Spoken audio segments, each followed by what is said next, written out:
I knew what franchise cricket was about, but I was never expecting them to treat me the way that they treat me at that point in time. Welcome to The Athlete's Record, where athletes share an honest and inspirational account of their sporting life, the things that matter most to them, and what they learned along the way. In this episode, we meet cricket all-rounder Rayad Emrit. Rayad has represented the West Indies at the highest level and has had a stellar career in franchise cricket in Pakistan, Bangladesh, Canada, and is one of the stars of the Caribbean Premier League, winning the CPL with the Barbados Tridents in 2014. Here he reflects on the highs and lows of his career and his recent experience as a coach. This episode of The Athlete's Record is brought to you by Powerade.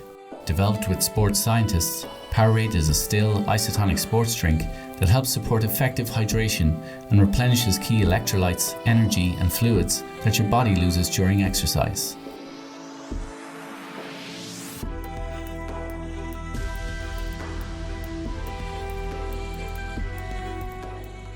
I had a year that I played with Guyana. I think it was my last year I played with Guyana.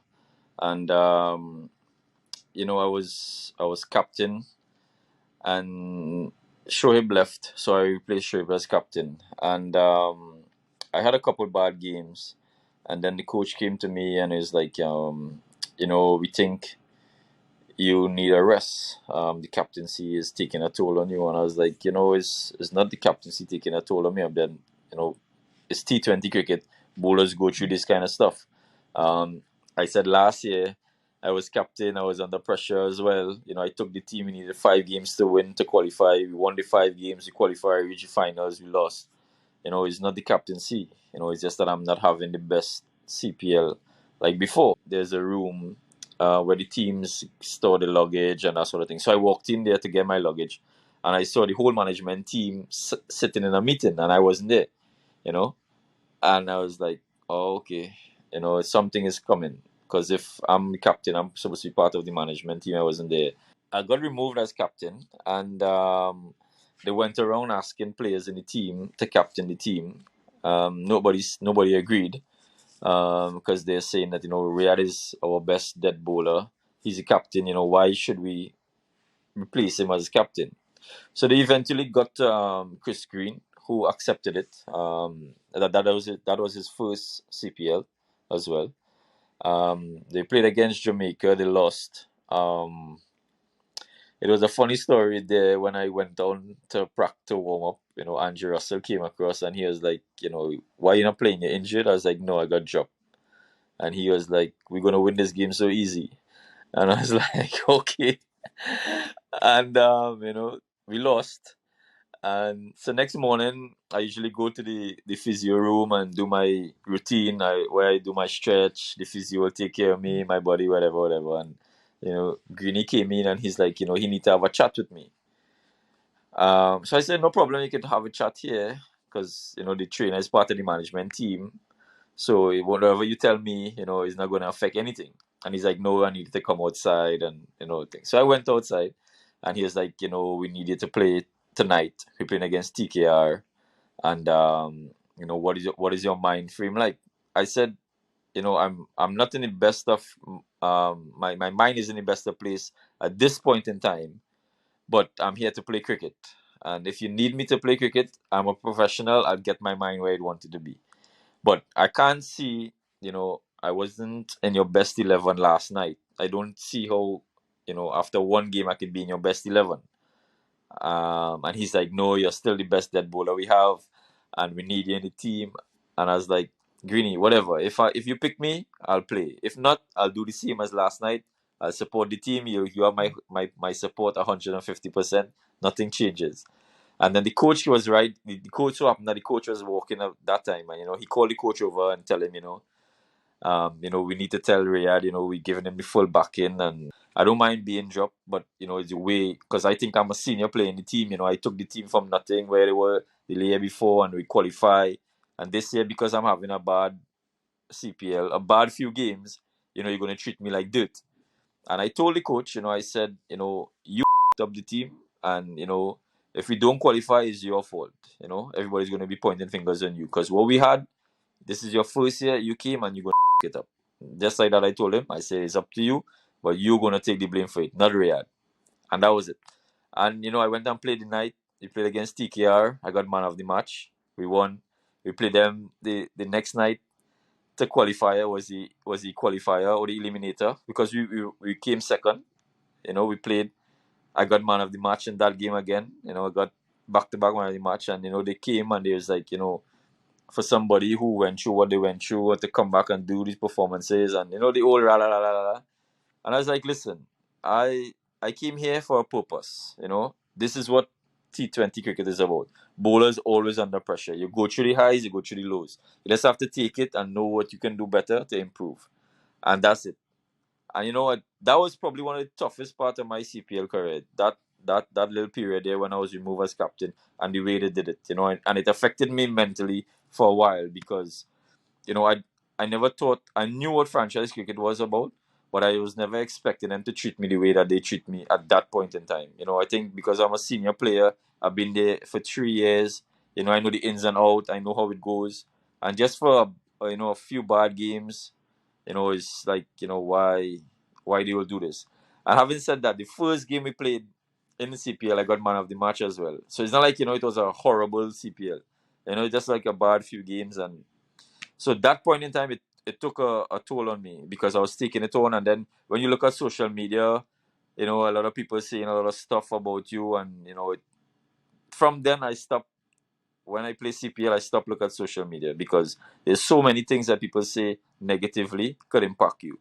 So I was like, for me to have a clear mind, I'm not going to go on social media. I'll just stay out of it. After CPL, I'll go into it.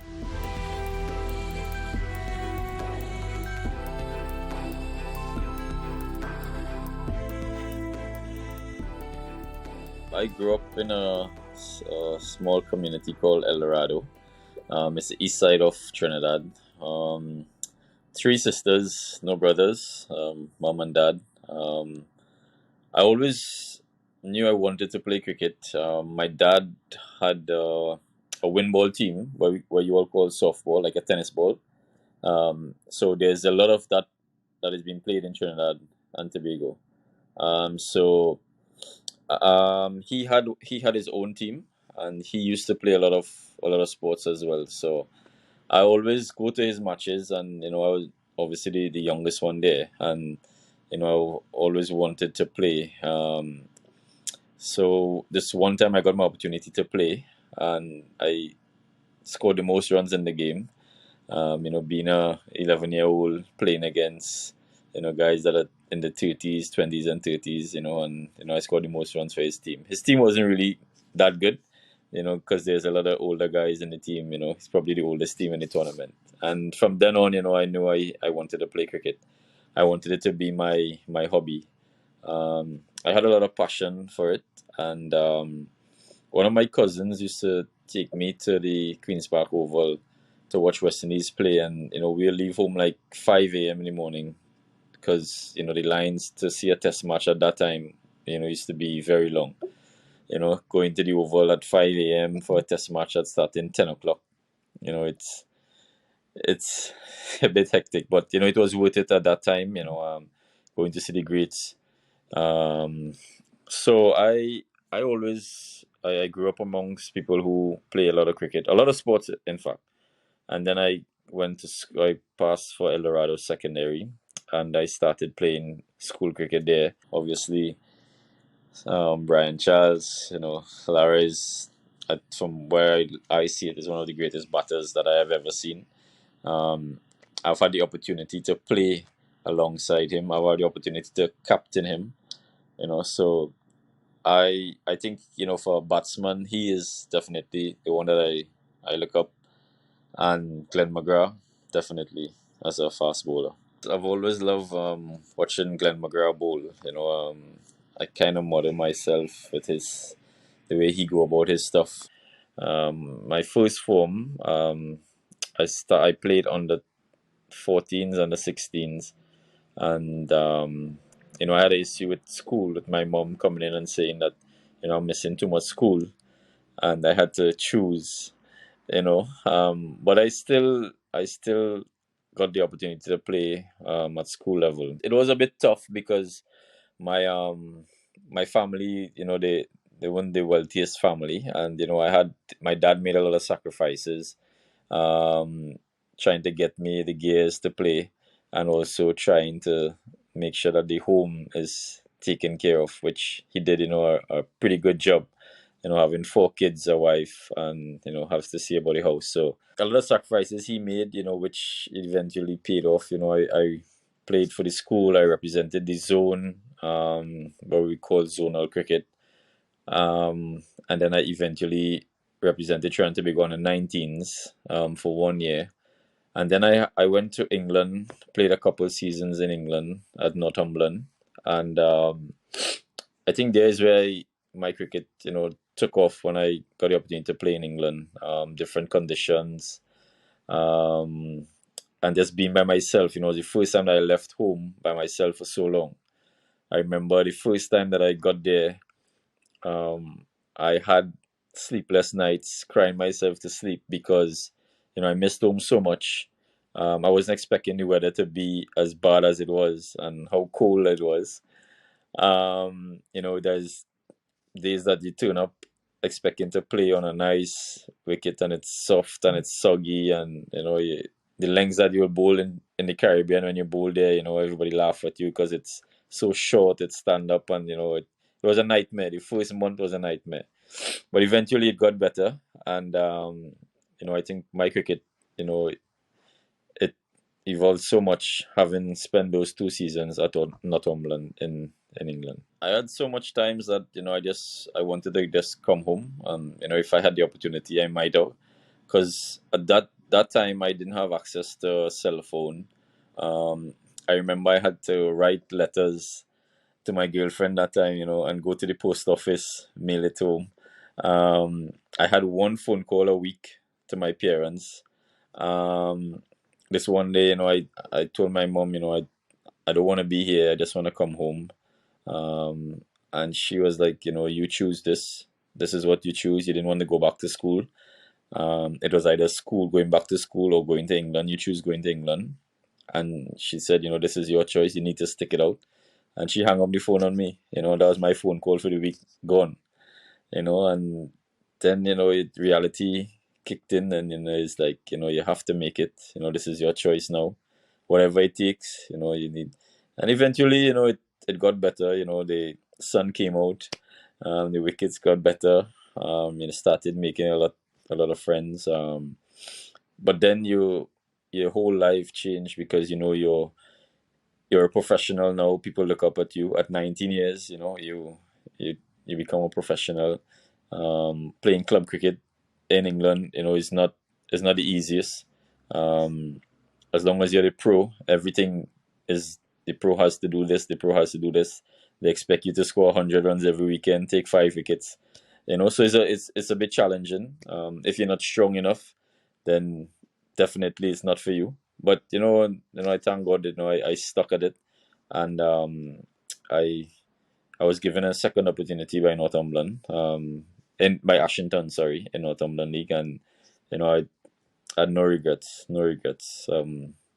If I can go back and finish a year there again, I keep in contact with them most of the times, and it's a nice place, and it's a nice place. I would encourage any youngster to go to England because the conditions are totally different from the Caribbean, and just being a professional, the all everything is on you. You learn so much. I wish some of the guys here can get the opportunity to do that now because it's really. I think this is what in the Caribbean. This is what we need now because of our culture. Everything has gone to white ball cricket, and the test matches, first class cricket is not what it used to be back then. So I think a lot of guys need the opportunity to go back. It doesn't have to be England, anywhere, and just learn from the experience playing outside of the Caribbean.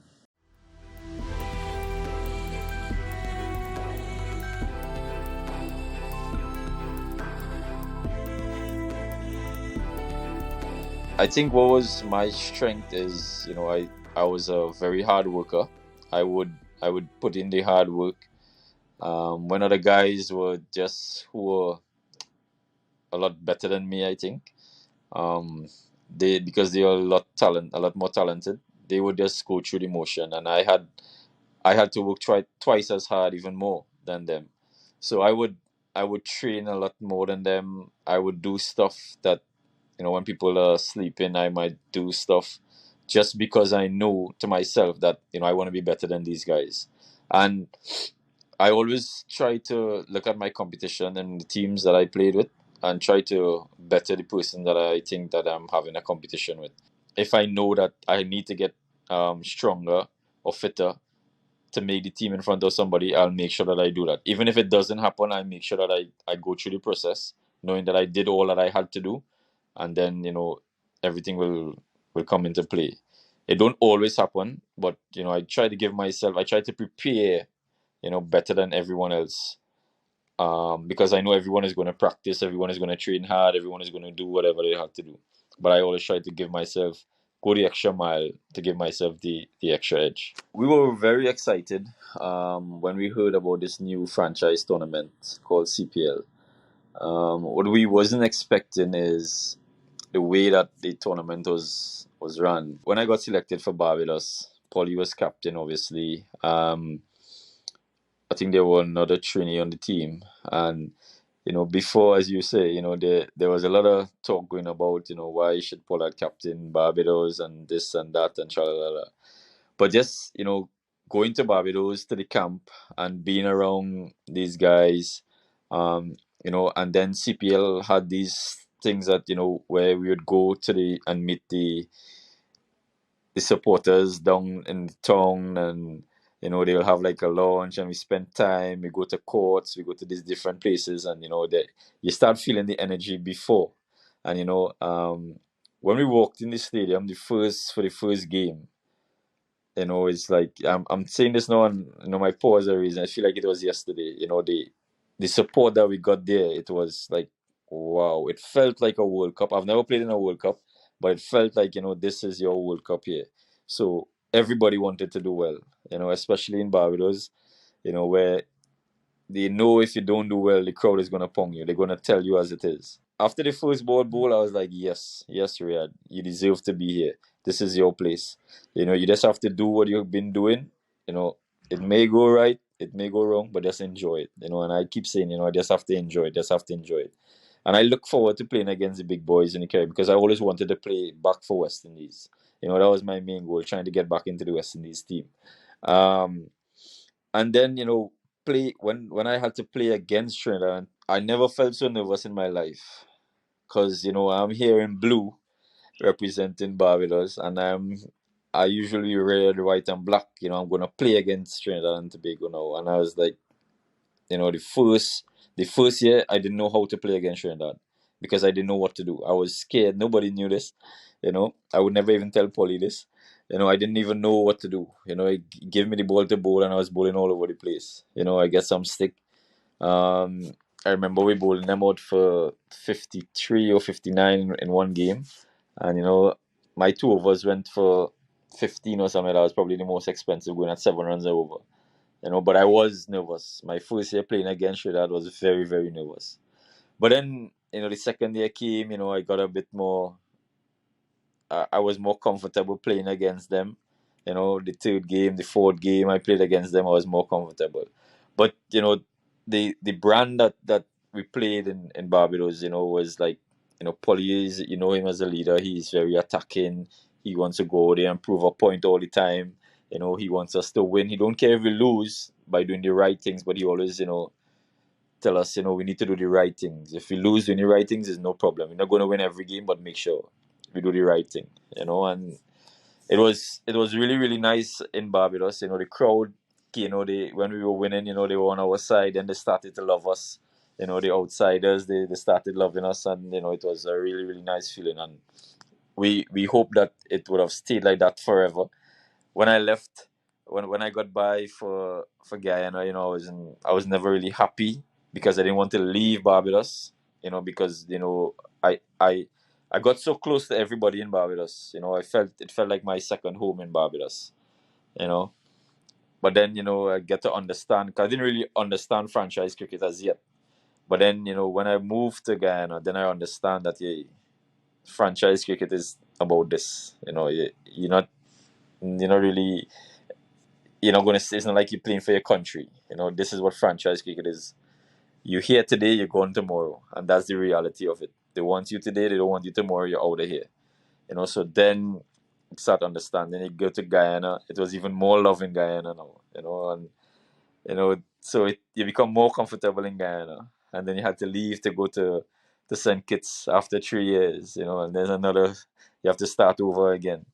But CPL is probably one of the best things that happened to our cricket. A lot of guys get the opportunity to see what professional cricket is about, and the party atmosphere. A lot of people look forward to the party atmosphere. You walk into full stadiums.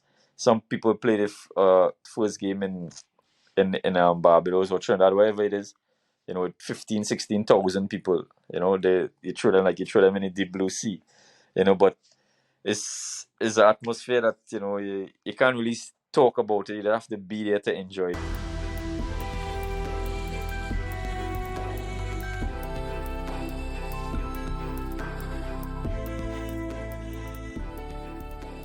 I'm in charge of the national under-17 team as well as the senior team. I'm assistant coach.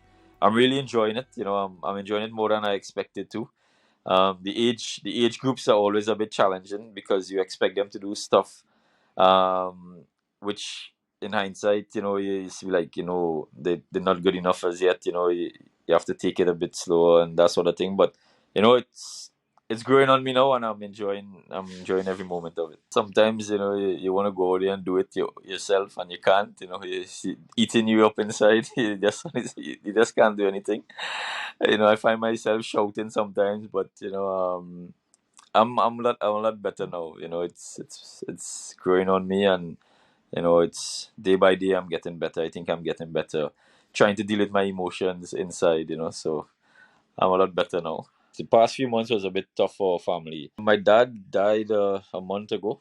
He got diagnosed with lung cancer, and just seeing him go through that period it was a bit tough. And then when he died, 5 days after, his sister passed away.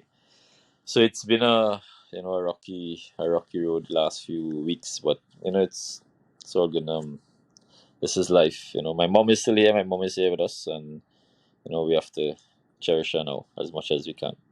He'll always say, he's happy that I played at this level, and that I'm still playing. He always come to he never missed a game when I played it at home. There's a spot, like I just played a T10 tournament, and there's a spot where he and my mom would sit, and playing that tournament, not seeing him there, was kind of emotional at that time.